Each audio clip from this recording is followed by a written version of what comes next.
Three stories, 3 minutes. Let's go.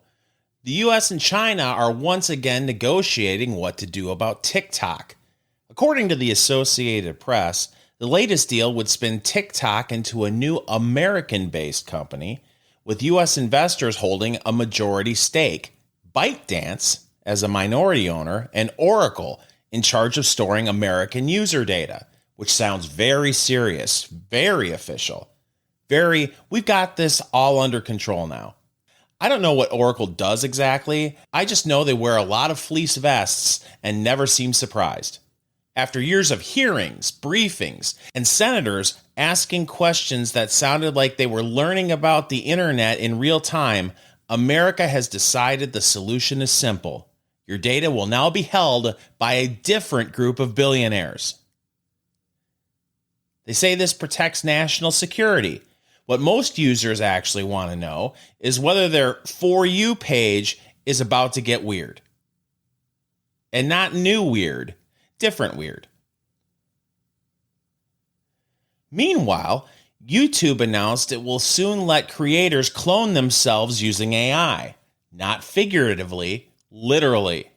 You'll be able to make shorts where an AI version of you talks, gestures, and delivers content even when you're not there, which feels less like a feature and more like a warning.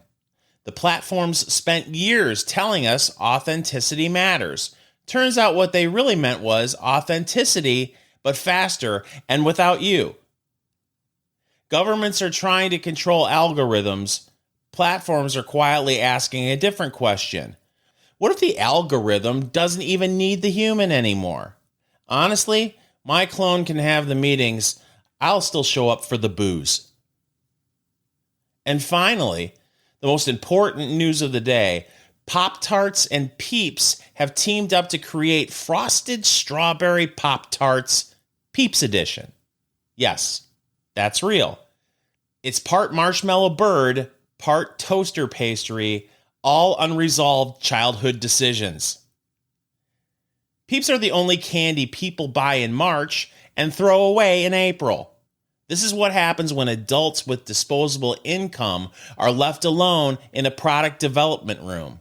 We're cloning humans with AI, reorganizing global tech power, and still saying, you know what this needs? More sugar in bird form. This is the Snark Factor 3 and 3. I'm Fingers Malloy. Let's talk Monday.